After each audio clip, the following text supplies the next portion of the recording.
Okay, howdy. Another day, another holler. Hey, what's up?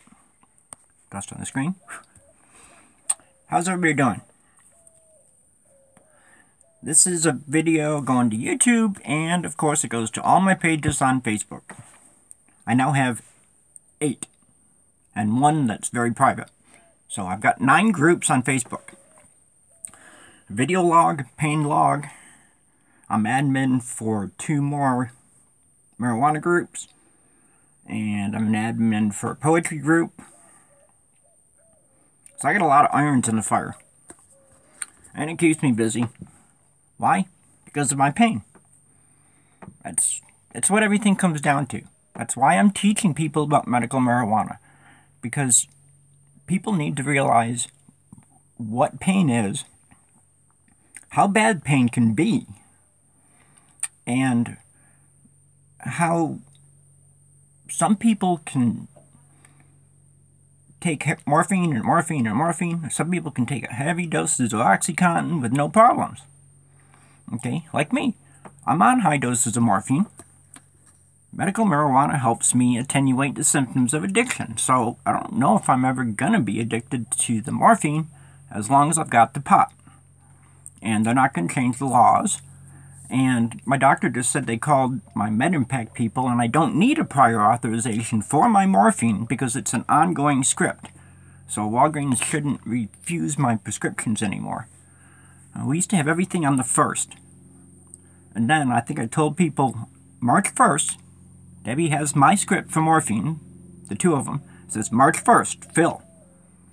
Walgreens said no. She goes, why? He said, February only had 28 days. Okay. So you're shorting me a pill, and I had to wait an extra day for my pills. What about the months with 31 days? I don't get a 31st pill. So they're screwing me out of an extra pill. 3 years in a row. Because it's always the 28th. It's the last day of February for 3 years. Then the 29th happens. It's totally freaking ignorant.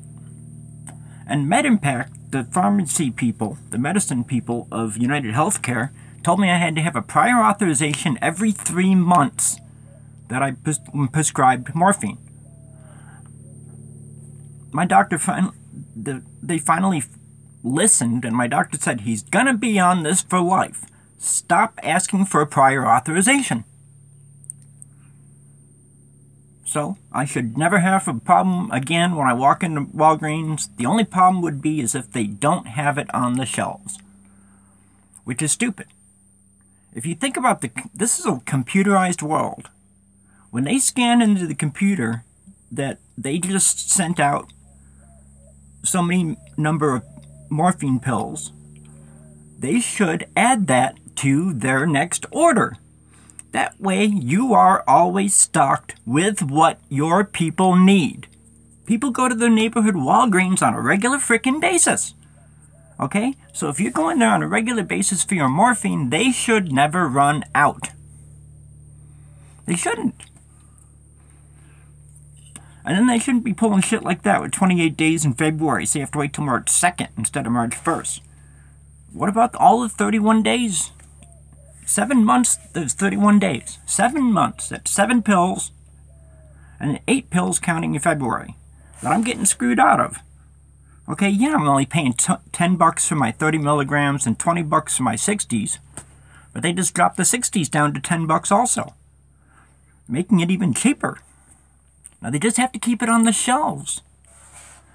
It's so hard to understand. I've even asked managers in stores, I says, how can you be out of this product when every time you're scanning it through at the checkout, your computer should be tallying up how much you sold. It see trends and how much you sell. Of course, automatically set up what you need in your next delivery, so you never run out of shit. People need to learn that. Now I'm going to do something today. I told you all the other day, I did this Monday. On Tuesday, I changed it in front of everybody. It's been wrapped up since Tuesday. I haven't looked at it, but I put the cannabis salve on it when I first did it, covered it up. And I did the cannabis salve and rebandaged it on air just the other day. So we're going to see what it looks like now. I told you, I ripped this out. This was a chunk of my skin, probably about a couple millimeters thick. It just, this door latch, I went through and it caught there and it just ripped the flap. I did on the corner of the dresser in the bedroom. Going into the bathroom, I was too close to the edge of the corner of the thing, and I ripped a hole in my arm there. Because it's wood, it's sharp, it's got a sharp corner. I never felt them. Not because I had morphine or weed, but because of my pain levels. Imagine this. Imagine you being stung by bees in an organized pattern. Like this whole area right here feels like it's being stung by bees. Or my way of describing it is ants. First of all, it feels like my nerves are on the outside of my skin. And there's army ants crawling all over my body with acid feet on my open nerves. That's an all-over pain every square inch of my body except for the very most calloused places on the bottom of my feet. That's it. The bottom of my feet. The tops of my feet, tender as hell. And when I have a hot flash, it feels like I can't stand to touch myself because it burns me. The heat of my hand and the heat of my body together feels like I'm sticking it in an oven and trying to stick it in the middle of a pizza like this and go, how hot's the pizza? Oh shit, it's freaking hot. Well, that's the way my pain is like. I'm going to go inside here. I'm going to pause too. Hold on. And here we are, back inside. Let's get that out of the way. This thing settled up right. Here we are as usual. I just took a shower and a shave after Debbie woke me up at 6. I actually slept till she was ready to go out the door. You know, so she says, I'm leaving, coffee water's hot. And I was like, me and the dog go outside and we see her off. Every day, every morning, we see Debbie off to work, me and the dog both. You know, it's like, MOMMY is going to work, and she gets on the end of the couch like this, sitting on her haunches, and sits up against Debbie, and gave kisses, get goodbye kisses, and MOMMY will be back home soon. She's right there on the couch, I can't say the words. MOMMY RIDECARTRUCK. Just something. She's a very smart dog. So, I'm starting this new group on Facebook. Cannabis Education for Everyone. It's for a purpose.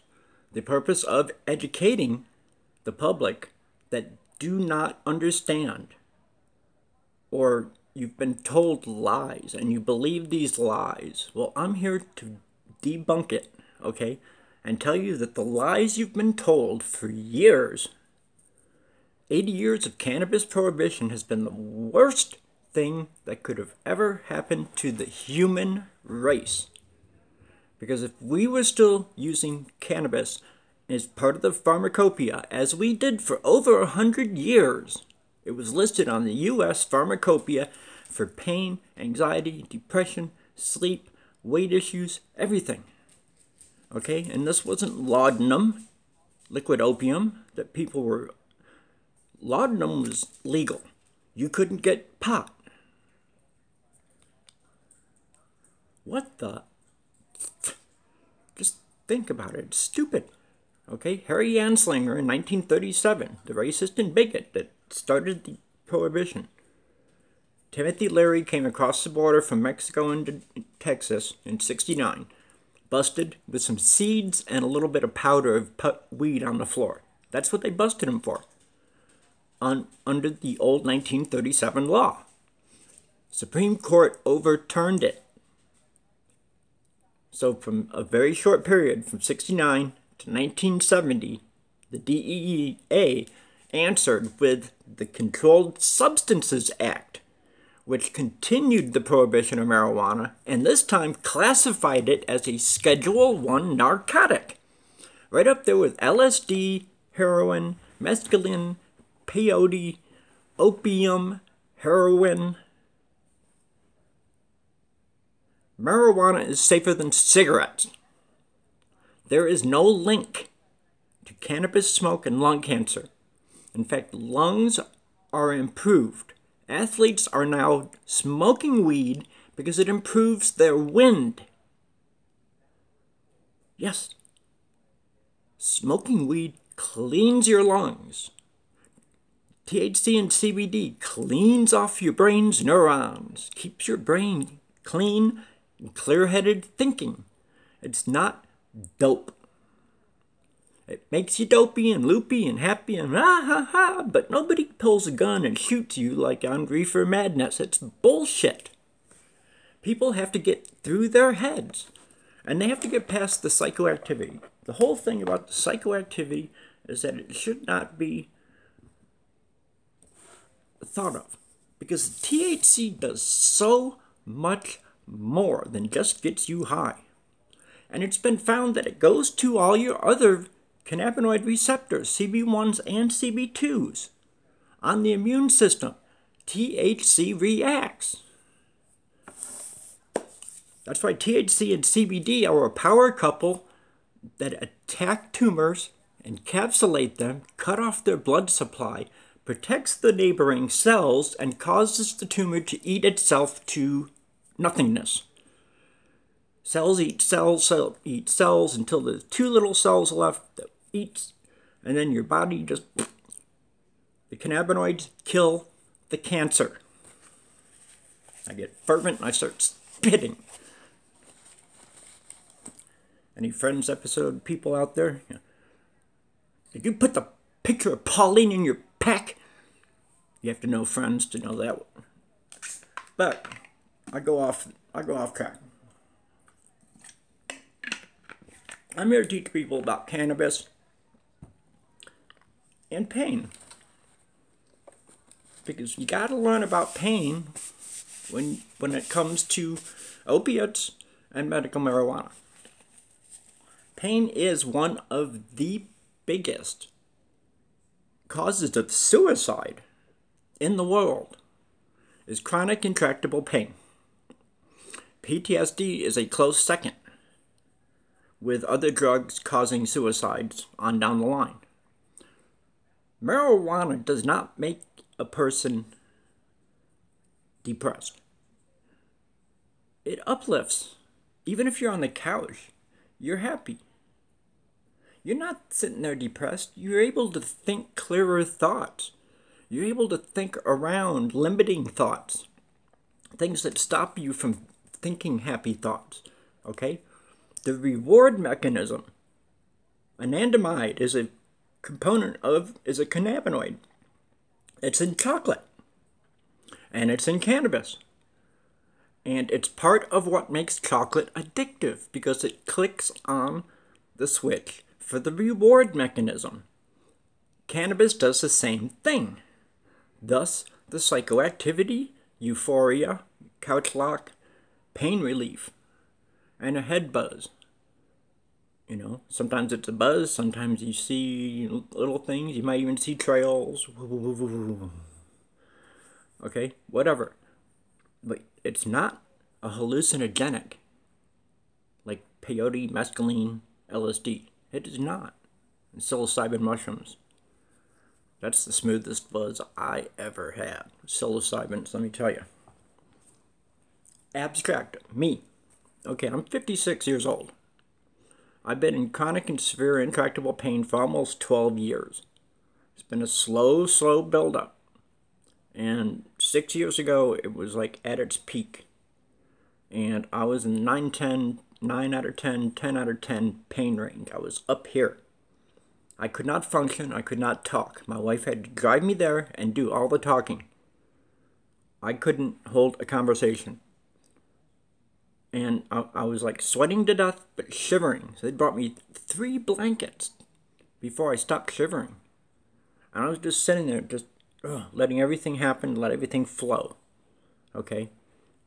I got OxyContin, well, I got hydrocodone, because I said adamantly, tramadol does not work.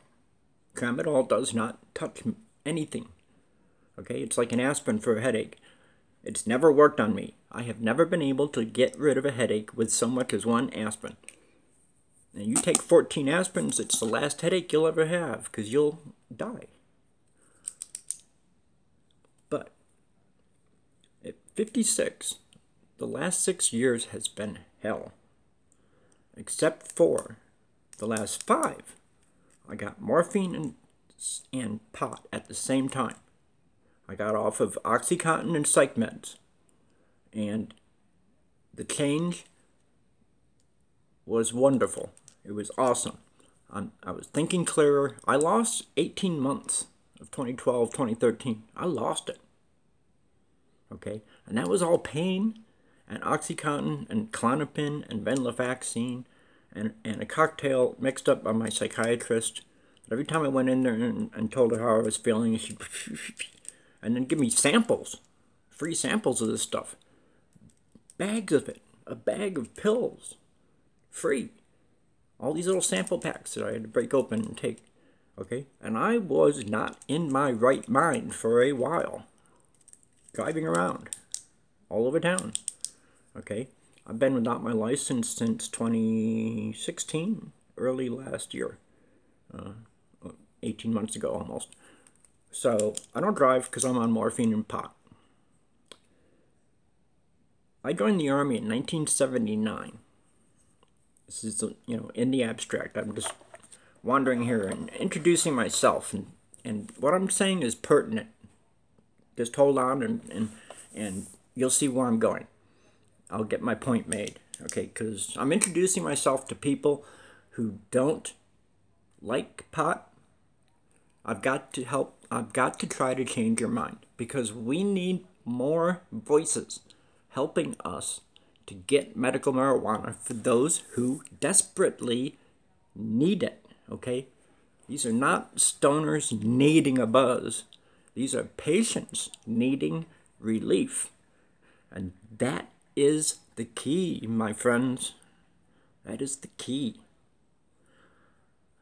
I took a shower and a shave today. I do it every video. Every morning I'm going to shoot a video. I shower and I shave. Fresh. Nice and smooth like a baby's butt. Kills this shoulder. This shoulder, I woke up and I must have slept on it wrong because it hurts like hell. In fact, cannabis salve, and I'm going to go on over the thing here too. But I got to put this stuff on my shoulders because it's a killer. I'm telling you, it's a killer. And this topical cannabis has got THC. And the THC is working topically. So it's not hitting the THC receptor in my brain. It's hitting my nerves and doing its job of numbing them. Okay, and that's what cannabis does. And it's not a secret, people. Because why would they make this salve if it didn't work? I'm telling you, it works. I've stocked up. I've got 2. This one's still got that much left in it, and I've got 2 more. And this one's going on 2 months. I'm never going to run out of it. I'm never going to run out of Rick Simpson oil either. Got to get one on my next trip. But I want to go over here. I shower and shave out of habit. Because I want to look presentable. Even though it's a video, you can't see me. I might not be wearing pants. Psych. I am. I'm wearing shorts. Ding. This is my general uniform. Tank top or a sleeveless t-shirt. Shorts. Bare feet. I wear sandals when I leave the house and blue jeans. And a flannel shirt. That's my uniform. Has been for years. Since high school. I always had a flannel shirt, 501s, and a t-shirt or a tank top. Well, anyway, in 1979, I went to the Army. One station unit training, OSUT. April to June was basic training, combined with infantry training at the same time. That's the one station unit training, basic and advanced infantry training. So I was at Fort Benning, Bravo 401, 1979, hoorah! Just near Harmony Church, Fort Benning, Georgia, for anybody out there that knows that. Day after my birthday, I joined the Army, April 16th, 1979. And I got out my first time, April 15th, my birthday, 1982. And that's when I got out of the 82nd Airborne. Right there, hoorah! I was doing I tried Tai Chi every day. I do a little bit of Tai Chi. It's a very soft art, just works on balance and just getting range of motion and get things working. And then I do isometrics, like on the kitchen counter, standing up but leaning against the kitchen counter so that I'm doing like a push-up like this. And I do that because I need to keep my rotator cuffs semi-strong because of the dislocation factor. This one I've dislocated 3 times. This one I've dislocated once. And this one pops out really easy. And it pops back in easy, but painful. This one pops out painfully, and it goes back in very painfully. So when this one goes wrong, I really plaster on the salve. And I haven't started medicating yet. All I've taken this morning was my 60 time release and my 30 milligram immediate release morphine. I have not so much as sucked a vape, and I've just put on my topical.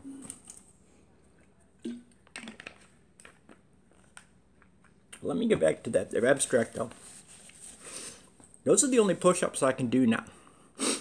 I get down on the floor, I can probably get out 10. And then I'll be winded and exhausted. I can barely do 10 up against the kitchen counter like this. But when I was in the Airborne, the whole thing about Airborne, my platoon in basic AIT was all going to Airborne school.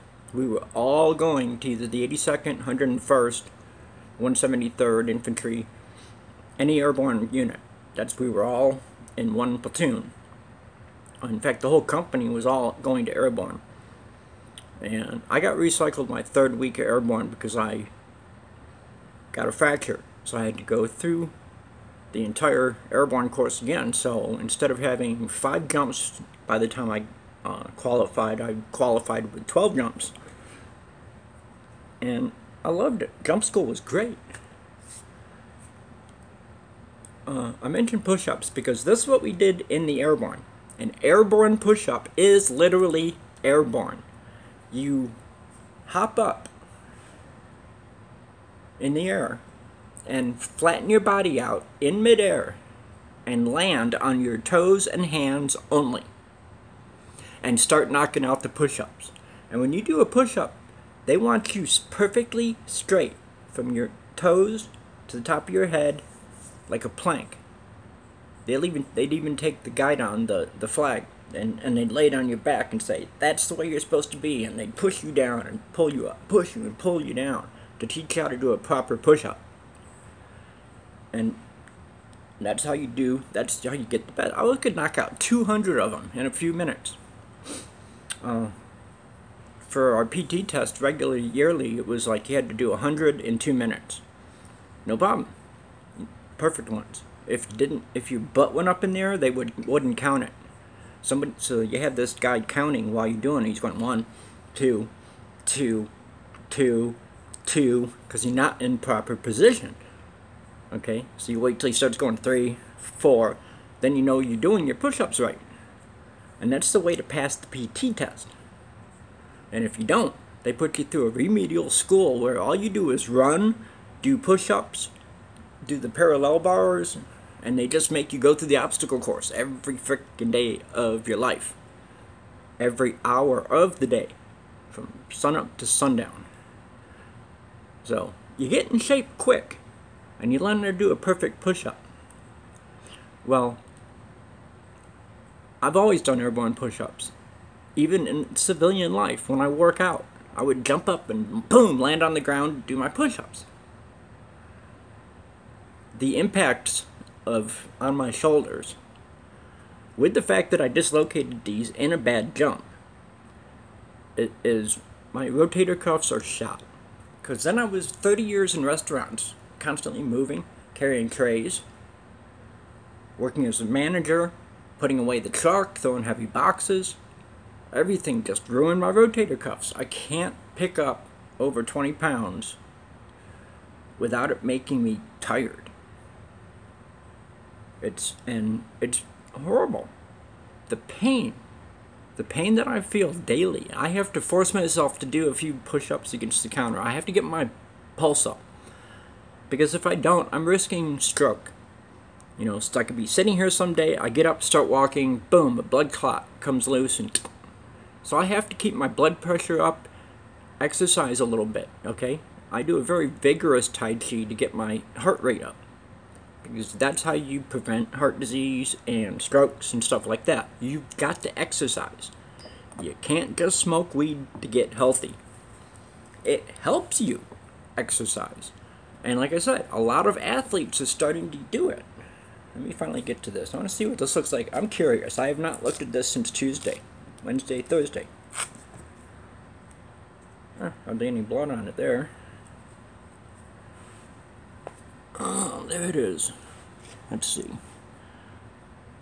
Let's see this thing. You can't hardly tell. You can't even see. Oh, okay, I can barely just lift up a little bit of the flap. But you see, that thing's a hole.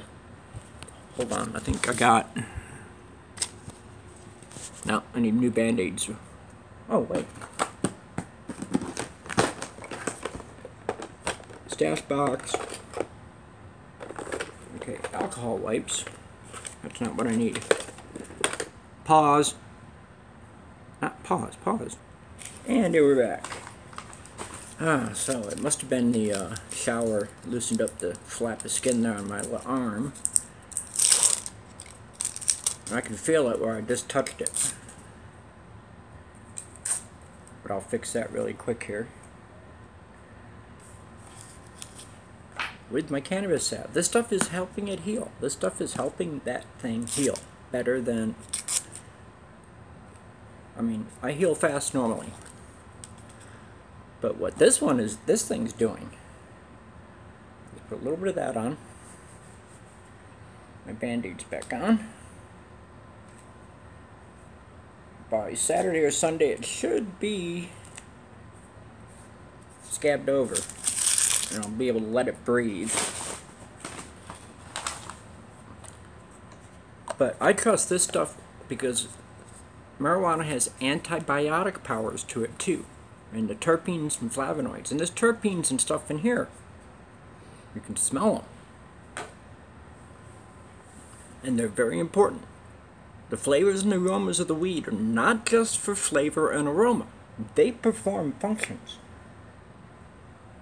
Certain functions that our bodies require. So, everybody out there who I dubbed as an anti-weed Nazi, I don't want to have to call you Nazis, but quit with the propaganda. Quit with the lies. It's time to learn the truth. And I'm here to teach folks the truth. I give you myself as I'm a guinea pig. Okay? I'm a guinea pig for opiates therapy with cannabis. Like I told my doctor just on Monday, I says, I don't need a pain specialist. All he's going to do is be able to tell me that I'm in pain for the rest of my life. I'm going to be on opiates for the rest of my life. I've had the top doctors in Arizona already tell me that. So, but my doctor didn't realize it, and I didn't realize it until I started my studies 5 years ago, is that cannabis is anti-addictive. Anti-all addictions. It is better than methadone at getting heroin addicts clean. It helps people quit cigarettes. I just don't want to. Plus it makes my throat raw. And the cigarettes, menthols, help soothe my throat. So I don't smoke much. So, and smoking people, don't worry about me. But I put my body through hell. And I am in such intense pain from degenerated discs, bone growths on my spine, bone rubbing on bone, nerves are being occluded by bone growth on my neural foramen. My neck discs are the worst, okay? And it's all because I always worked hard. When I was a waiter in one restaurant, I had a guy stick his arm out in front of me once. He said, "Stop." I go, "Oh, what do you need, sir? I'll get you whatever you need. What do you need?" He says, "Stop moving so fast. You're parting my hair on the wrong side." I said, "This is serious. This is a true story." Okay, my customers loved me. But he was joking. But I do. I moved so fast. People would say, "Hey, you're cooling off my coffee," because I treated everybody as an equal. My customers. No, I had servers that wouldn't like. I had some servers of Native American descent that did not like African Americans. I had Mexicans that didn't like whites. Okay, I never got stiffed, hardly ever, because I would take care of everybody equally. Okay, the town I lived in didn't have many people that were black. Okay, so for a few years before the town started growing up, nobody would take care of some of these families. They'd say, "Oh, they don't tip well, so I'll get to them when I get to them." No, I always made everybody a priority. Everybody was a priority. Thus, I moved fast between my tables. I was always walking around with my decaf and a regular, or lunchtime I got a pitcher of Coke and a pitcher of iced tea. And I'm taking care of my customers, and I'm moving fast, and I'm doing these things. And it wore out my body. 9 years ago, I was throwing magazines in grocery stores. I was stocking the shelves. Well, the magazine totes weighed 80 to 120 pounds. It's close to my weight. I'm 142. Okay, and my rotator cuff's already being shot. One day of work required 3 days of rest. Unfortunately, that's as often as you stock the stores. You only had to go in 2 days a week. And 2 days a week, I would do 5 stores in one day, and then 5 stores the next day. And I had time in between, but I found I was spending more and more time in bed. And the fact that laying in a bed, I moved around. And when I'd move around, my body would get stuck in different positions. And I would not be able to get out of the bed. I've been sleeping on the couch for 8 years because it holds me in one position. And I have a Sobakawa pillow. It's buckwheat. And it really holds my neck in position. I mean, it takes me like 5-10 minutes to get my body adjusted. Boom. And that's the position I have to sleep in. Because if I sleep in a bed, I roll around, I dislocate my left shoulder in my sleep, and I wake up and I've got to sometimes wait an hour before I can even swing my legs off the bed and try to get myself out, almost like a paraplegic. That's how bad my pains got. So I couldn't work. So I tried SSDI myself, ended up having to get a lawyer the second time, got my Social Security. I'm on it now. $1,100 a month. I'm below poverty level. I'm barely $13,000 a year. It sucks. But anyway, pain that I'm going through every day, it's hard for people to fathom. They go, "You can't be in 9-10 pain, 10-10 pain." You don't know. I have learned coping techniques, tricks of the mind to keep myself occupied and keep my mind off of the chronic pain and the acute pain that pops up out of nowhere without warning. Just imagine that. All of a sudden, a swarm of 100 bees hits you right here and stings you all at once and then takes off. And you're like, ah. I get costochondritis. It's phantom heart attacks. It feels like a heart attack. Everything except the pain and stuff on your left arm. It feels, you get this tight chest constriction. This is part of fibromyalgia. Fibromyalgia alone has 250 different symptoms to it. And I have a lot of those. At least 100. And that's not my only disorder. Besides PTSD and anxiety and depression, I have osteoarthritis, degenerative disc disease, chronic pain syndrome, chronic regional pain simplex, degenerative disc disorder, fibromyalgia, intermittent trigeminal neuralgia, the suicide disease. Very, very bad pains, okay?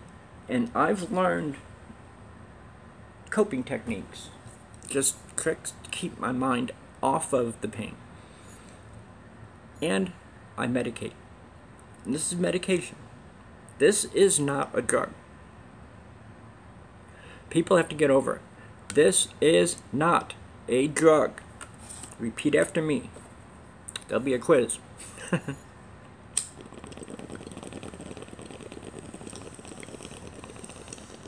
This is a medicine that, by the way, it makes me cough. It's hard to smoke.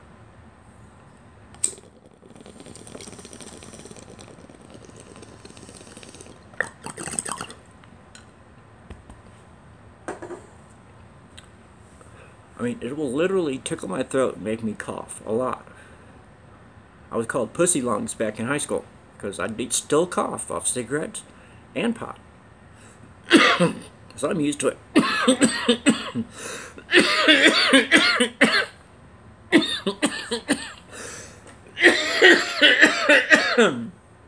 Oh, excuse me.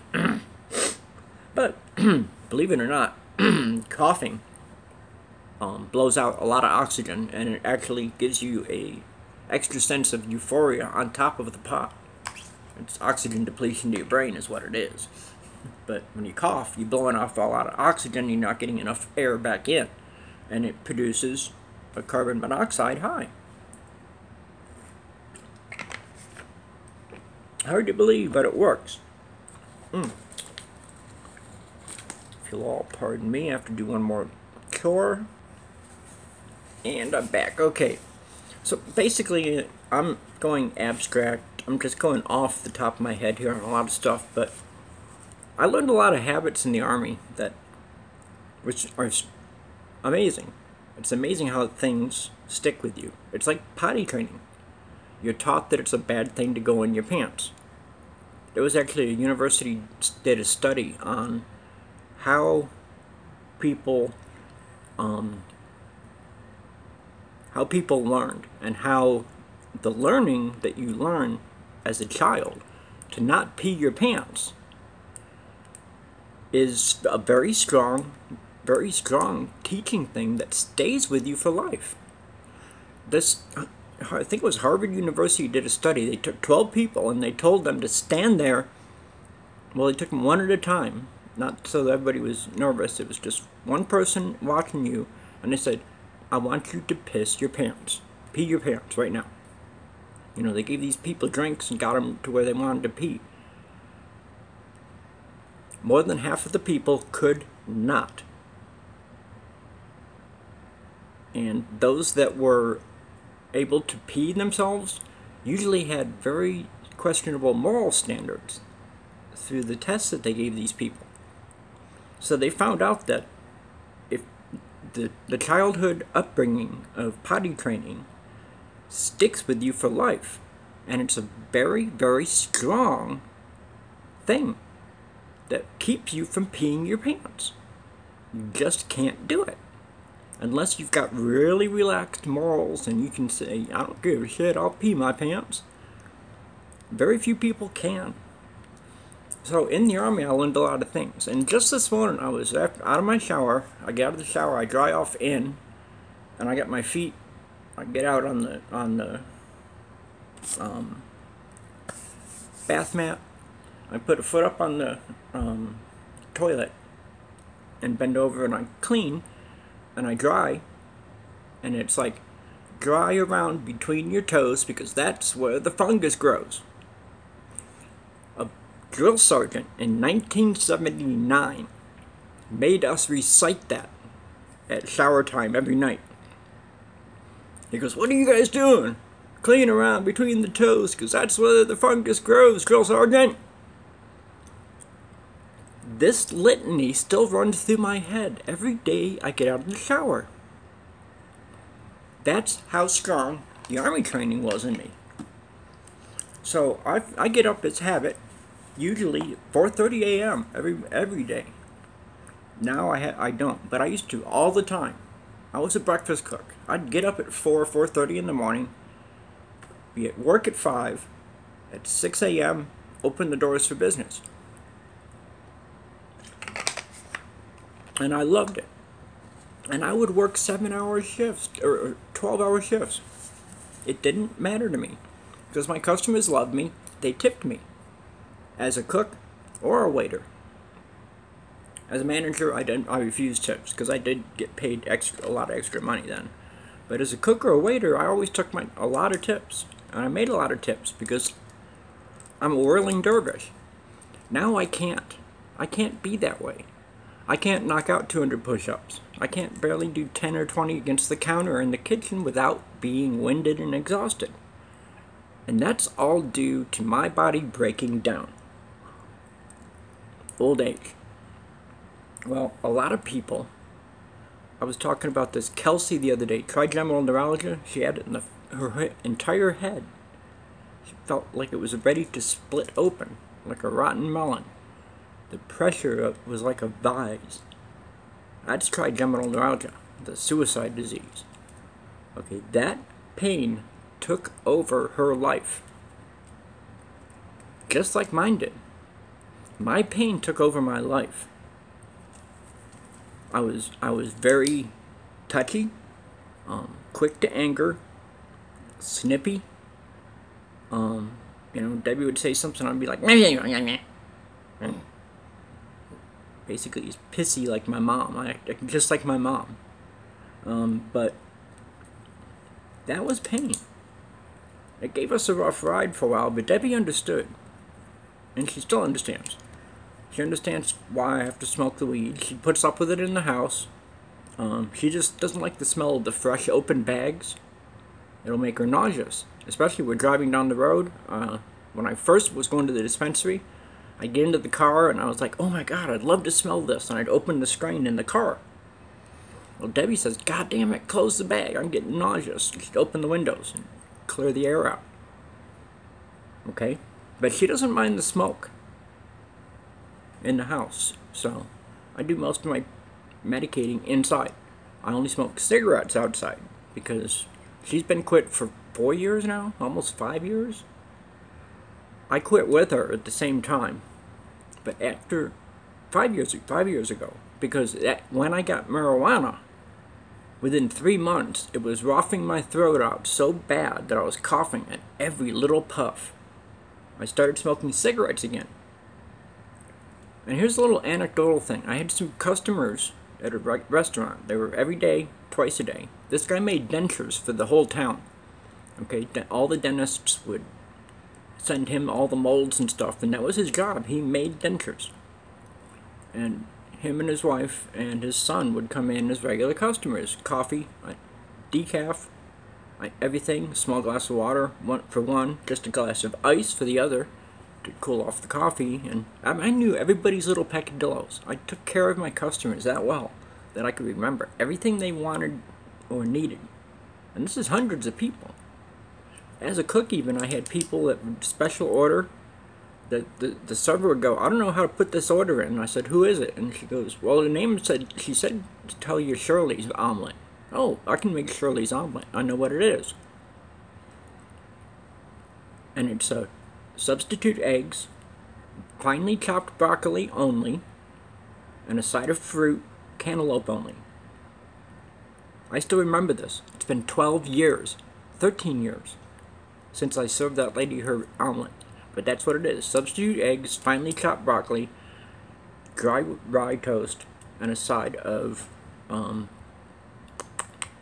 cantaloupe instead of potatoes. That was her every Sunday breakfast. And if I was not cooking, she wouldn't order.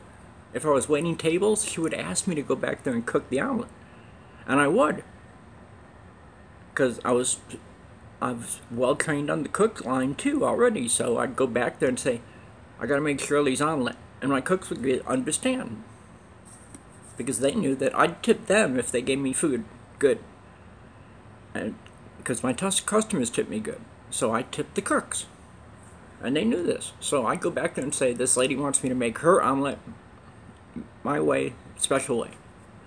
The cooks would relent. They'd step over and, I'd actually help cook a bunch of meals. And then step off the line and go take off my food that I just cooked. I didn't mind. I did it all. It was great. I love it. But I can't do it anymore.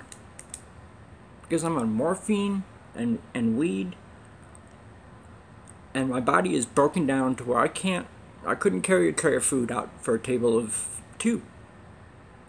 Let alone tables of 6 and 12 that I've gone out with 2 big huge trays covered with food that I put down on the jacks. And then start. I can't do that anymore. I want to.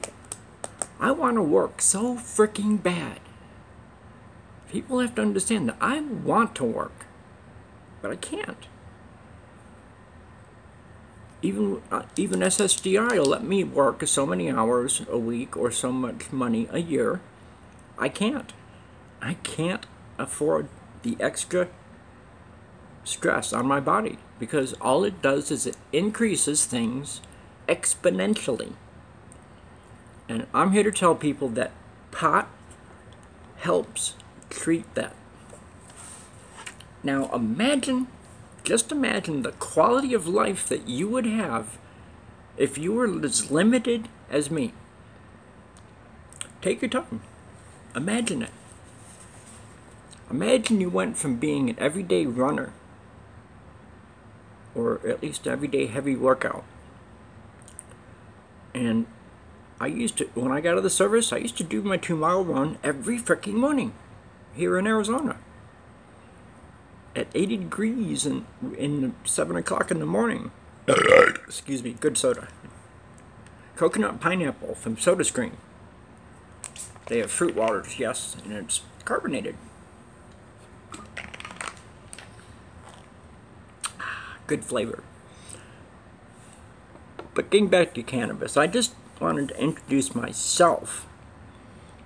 And that one hit of pot I just took has already made a difference. I don't know if you can see it in my eyes, but just a little while ago I was just squintier. Okay, I'm starting to get relaxed. And it's not a bad thing. You have to think that when you offset pain, the euphoria doesn't happen until your pain is 100% gone. Then, any residual drug that is left causes euphoria. My pain levels never drop to 0. So I never feel the euphoria from the morphine. I used to when I had bad teeth and I was taking hydrocodone for those, intermittently, not all the time. The hydrocodone would make me feel loopy, and I'd be like, woo, woo. 7 years ago, I was taking 120 milligrams. I was taking 10, 20 milligram hydrocodones daily. Each one had 325 milligrams of acetaminophen, Tylenol. Very, very bad for your liver. Me and my doctor both. That's when I went to OxyContin. And I was on the psychiatrist at the same time, trying to get my Social Security, and shit just did not fly. As it happened, I did a 4-day dry out from the OxyContin and all pills. I basically lived in the lazy boy, wearing adult diapers. See, I will never lie to you folks. I'll tell you most of my most private things to let you know that I'm not lying here. I'm putting across truthful, factual information that I've gleaned off the internet. Okay? From reputable, medical, educational, scientific journals, all that.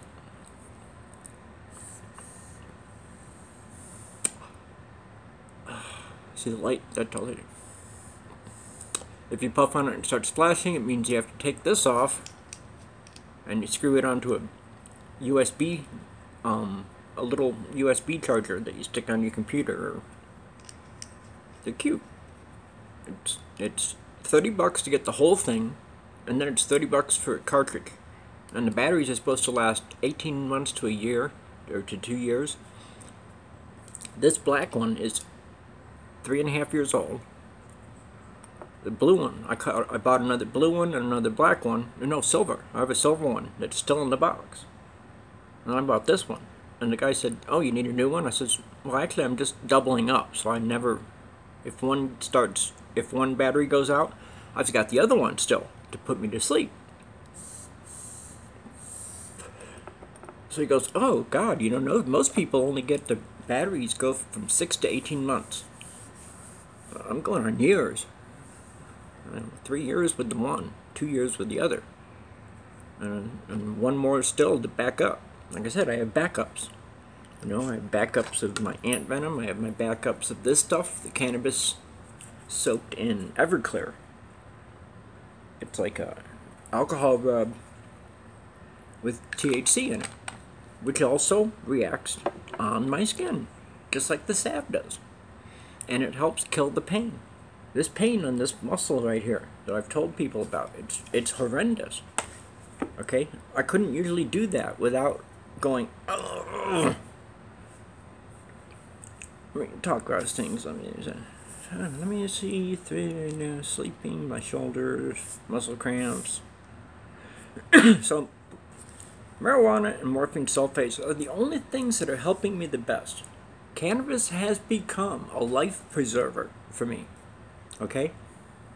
Because the body of my ship is sinking and I need a life preserver. And cannabis and morphine together are holding my head up above water and keeping me from going crazy. Because the pain can really make you do weird things. Okay? It's amazing. Okay? Study pain. Look up pain. Read my poems. Go to Poetry for Everyone. All of those poems are mine. Almost 700 poems there. And most of them deal with pain and suffering. Because that's what I was feeling for all that time. For 18 months, 700 poems, I was living at a 7+ every day. Now I'm at a 4 or 5. I'm halfway down the pain scale, and my doctor's still amazed that I'm there. And I said, oh, I need an extra morphine, but I'm not going to ask for 3 more years. I went 3 years on this one dose. I will make it 3 years on the new dose. 210 then for 3 years. Now 140 milligrams for 3 years. And then I'll be increasing to 230 milligram, 270 every month or day. 270 milligrams, but that's down the road. I'm going to force myself and use my coping techniques and everything I possibly can, including cannabis and its concentrates, because they're the only thing that is really, really, really giving me a quality of life. This is hashish, crumble, butter, shatter. There's all kinds of different names for it. This is kind of like hard,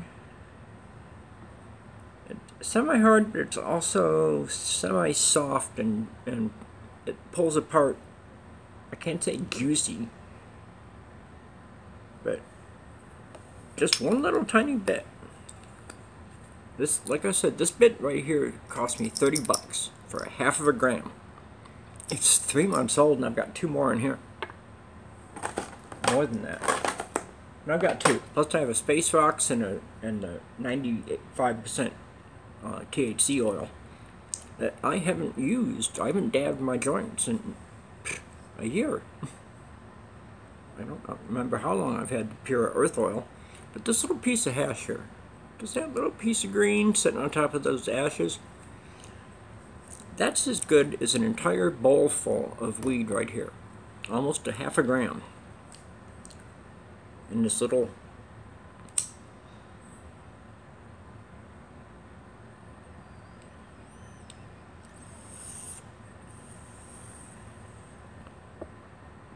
it's a good one. It's a good one. Still some here.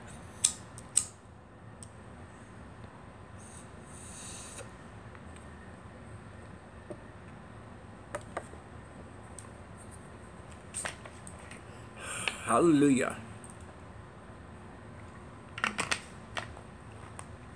That just knocked me down a half a point. Serious as a heart attack. 1/2 point of pain just dropped off. Look at my eyes now compared to earlier. Okay? Do I look a little happier, a little more relaxed? That's what it's all about, folks. It's about healing the body. As we're going on an hour here, I'll finally get down to the meat of the subject, is the endogenous cannabinoid system, the ECS. It is in us all, at the junction of every cell, membrane, and these things are simple hydrocarbons, simple compounds that our bodies take in and utilize properly.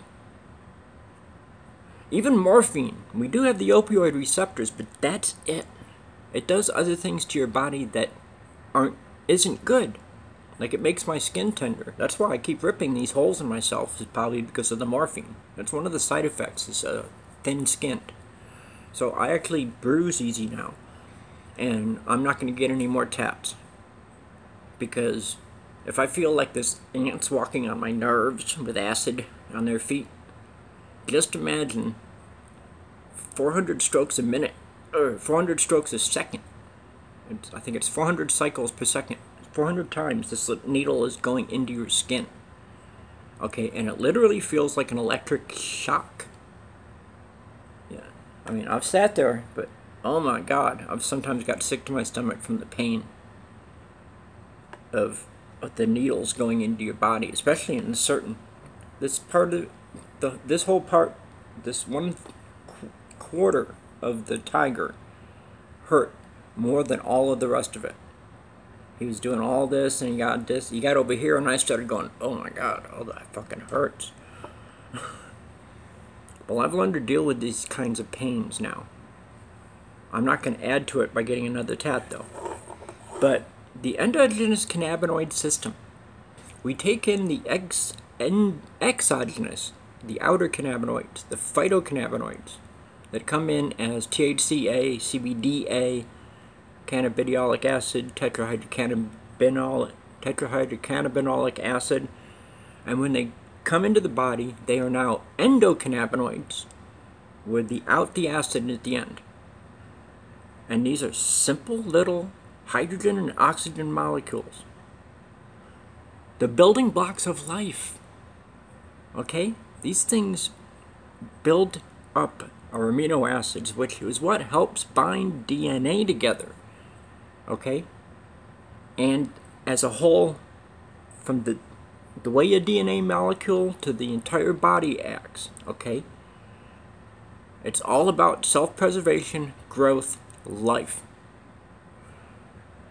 We have the endocannabinoid system, and in our bodies, from a plant that was here at least 60 to 600 million years before humans. Okay? So we have adapted to this plant. And that's what I believe.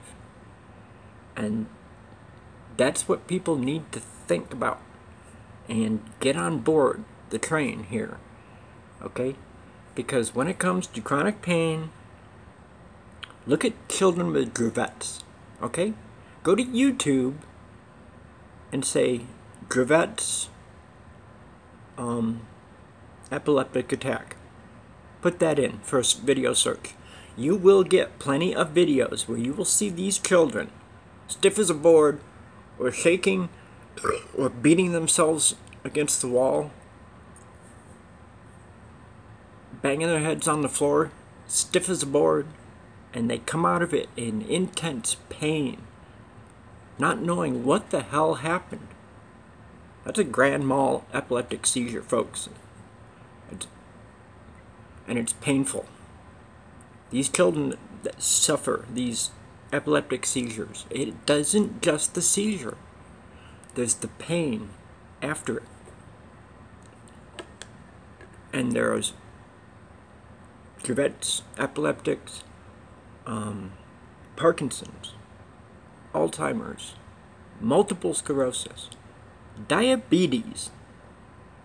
Cannabis promotes blood sugars, good blood sugars levels. It helps you balance your blood sugars because it works in the pancreas. Specific cannabinoids target the pancreas. And that's things like the THCV and the CBG, like I put in the strain of the day today. Just think. All of these cannabinoids, even THCV at 0.3%, okay? It sounds small, especially when you look at 26% THC content. Okay, well, the THC content is high to get you high. The CBD content may only be up to 1%, but that 1% is extremely strong, and your body utilizes it everywhere. Okay, and the clinical endocannabinoid deficiency is a real viable thing that they have found, because it's scientific evidence that proves that all these people with their sicknesses have a deficiency in the endogenous cannabinoids, meaning their system is not making them. So you need to add to them and medicate. This is medicating. This is not getting stoned. This is not partying my ass off. I don't know anybody out here that smokes. Okay, I have no partner to come smoke with. I'm just here by myself. Or even with my wife here, okay? I'm smoking by myself.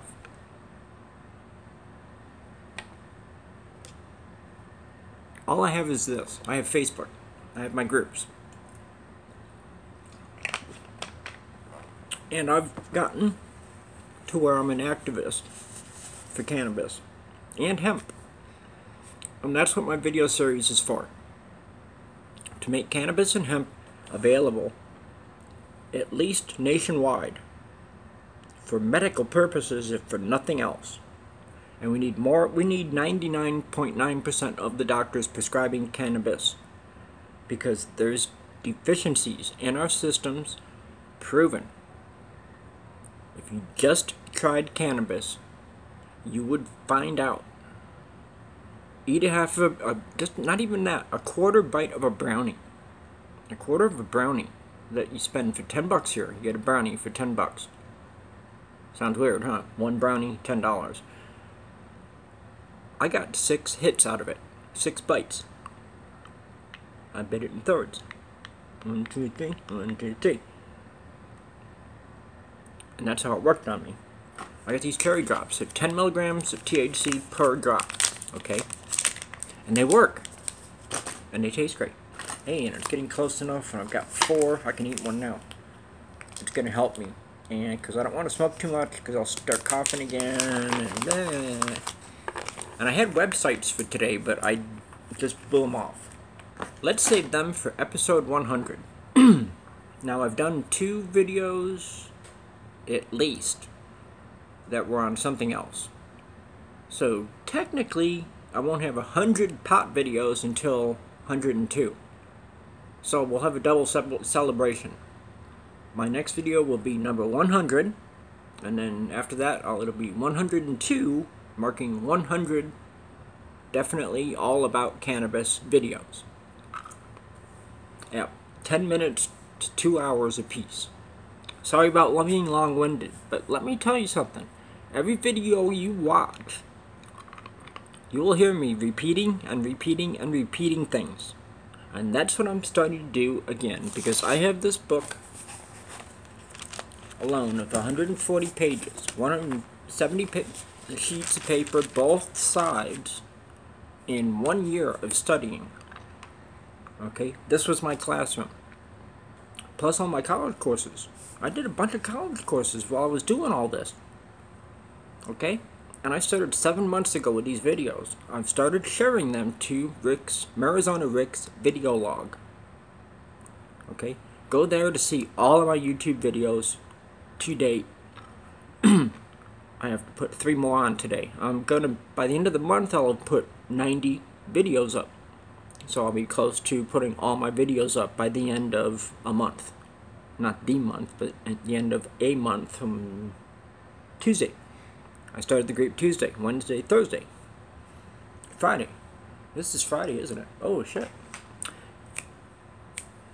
Happy Friday, everybody. So, I've got this. What is this? Let me double check. Yes, this is number 99. Don't know what I'll title it yet. Just abstract. But what I'm going to do is I'm going to start going back over this. And I'm going to be targeting cannabis education for everyone. Okay? My new group. And I'm looking for the anti-weed Nazis. Come over here. Come. Listen. Listen to me a little bit. Because I won't steer you wrong.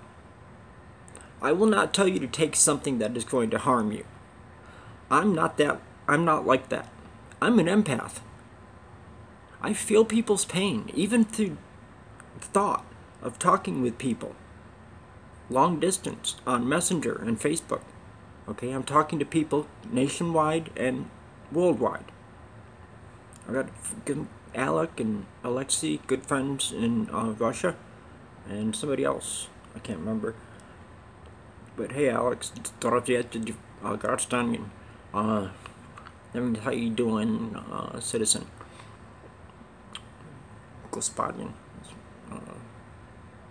Господин. What does that mean? Comrade. That was it.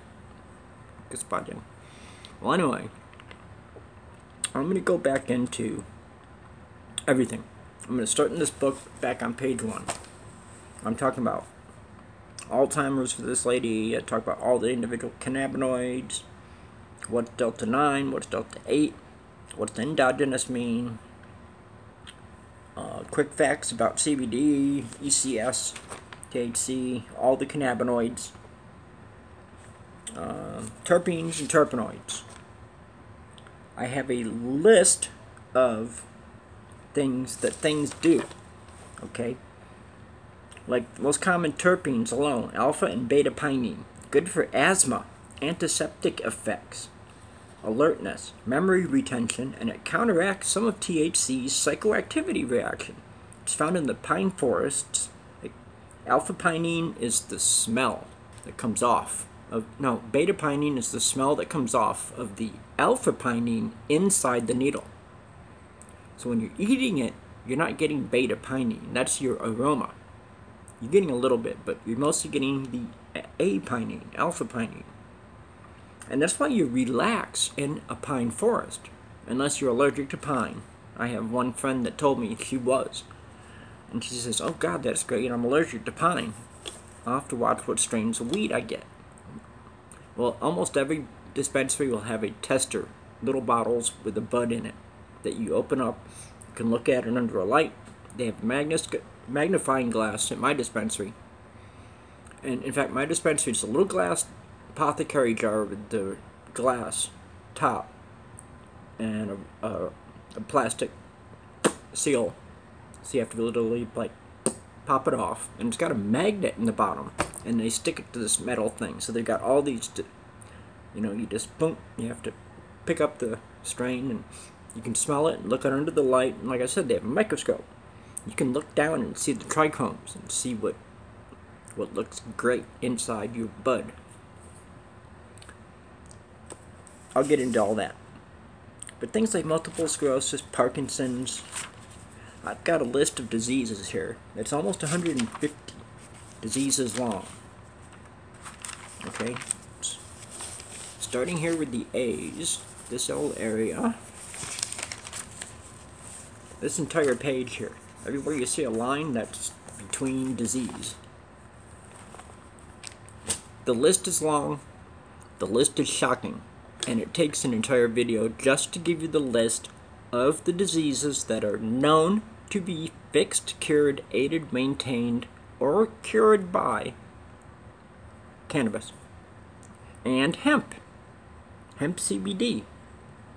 CBD Hemp Save Me on Facebook is the group. Tracy Morgan Gibson. HempSaveMe.com. These products are totally legal.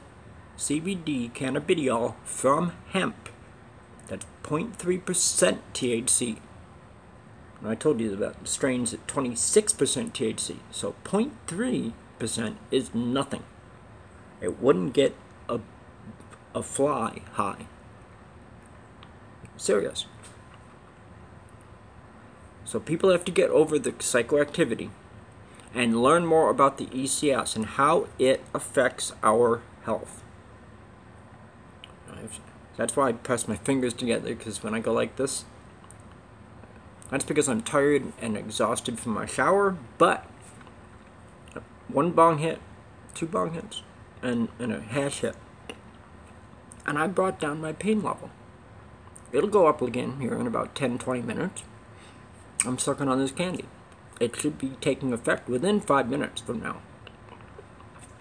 But I'm going to save my websites for another day, maybe the 100th episode. This one was like an introduction, talking in the abstract, and talking about cannabis for education.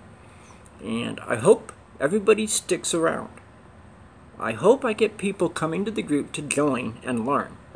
You don't have to join. Just stop by and learn. And share. If it's an educational post from me telling you something about marijuana, and I don't curse in it, feel free to share it. It's videos. I want them shared. Okay? That's why they're on YouTube. If I didn't want them to be shared like that, I'd be doing 30-minute or less and putting them on Facebook only. That's why I can't do a video direct to Facebook. 30 minutes, it cuts you off. So I do these, and you got the YouTube link, and I now have them posted everywhere. All of my groups, plus groups I belong to that are pro-cannabis, cannabis connoisseurs, total legalization, hemp dog for cancer, a bunch of cannabis sites that I share my strains of the day to. Some of my poems that if they have to do with medical marijuana, I share them. So I'm hoping people come to this group, learn, listen to me. I'm Rick Huffman. How you doing? Let's start a relationship here where you end up leaving this site or my videos with a newfound appreciation for cannabis and cannabinoids, and even opiates therapy. Don't call people junkies and potheads just because they're on morphine and pot. Okay? That's not what we are. We are not the super stoners over here that wake and bake every day. I wake up and I medicate with either my morphine, well, that's the first thing in the morning, is my morphine. And throughout the day, I've got Seroquel, Valium, and pot. And that gets me by. That helps me live a quality of life that I did not have 5-6 years ago. I had no quality of life. As your pain number goes up, your quality of life number goes down. So when you hit a 10, you're at a 0. You have no life. All you are is a quivering, shivering, sweating little ball of flesh huddled in a corner, buried under blankets, crying, and just trying not to rip your eyes out of your head or eat a gun. That's pain. I've been there. It's not freaking fun, okay? And if I have to take opiates and pot for it, I'm going to do it, and I don't give a shit what everybody else thinks. But I do give a shit about people learning the truth and getting away from the cloud of ignorance that surrounds marijuana. It's all propaganda. Propaganda, hype, and scare campaigns. That's it. The American Cancer Society's got these commercials of a guy smoking, and every time he's smoking, the ground's sinking in until he's in a graveyard. And down at they're burying him. Very dramatic. More people die of lung cancer per year that have never smoked a cigarette or a joint in their life. More people than cigarettes, and way more people than pot can ever be attributed to. Marijuana improves lung function. I had asthma and chronic bronchitis. I smoked my way through pneumonia and I got better. I'd walk in pneumonia for like 3 weeks. And I was waiting tables in this restaurant I told you about. And I was still a whirling dervish, but I was like, oh God, sick. Walking pneumonia, I was like,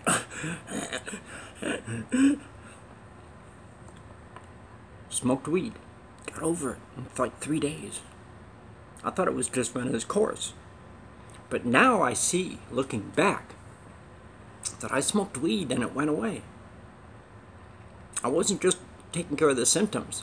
I actually cured the disease. I've been diagnosed with emphysema. I am not smoking less, I am smoking more. Plus more vaping, concentrates, candies. Because my immune system is in my lungs too. This is the first time I've ever had a CT scan of my lower lungs, and they found emphysema there. I've been a smoker for 40 plus years, 48, almost 50 years. 48 years.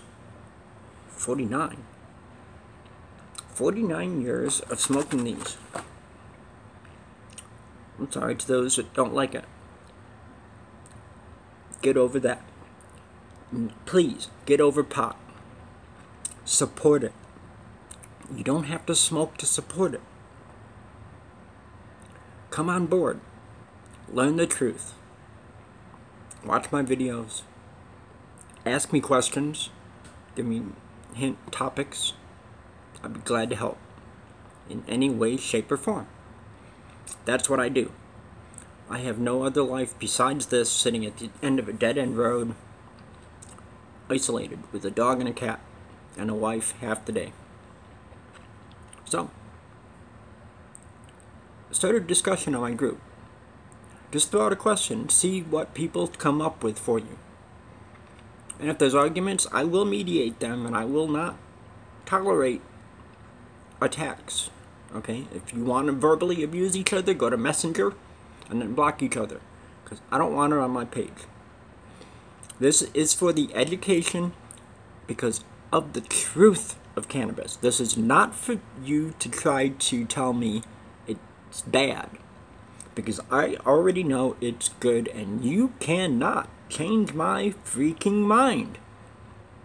Cannabis and cannabinoids heal the human body.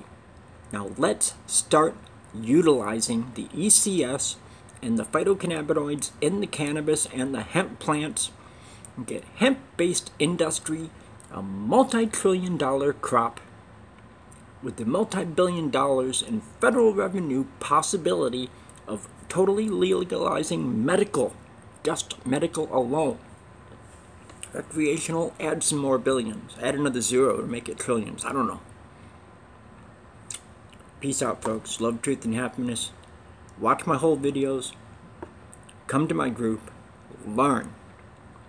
Pass this knowledge on to others who don't understand. And tell them that it's not what they think. Share my videos. I'll be happy to introduce myself to them too. Hi. Take care. Free marijuana from the prison of ignorance. Thank you.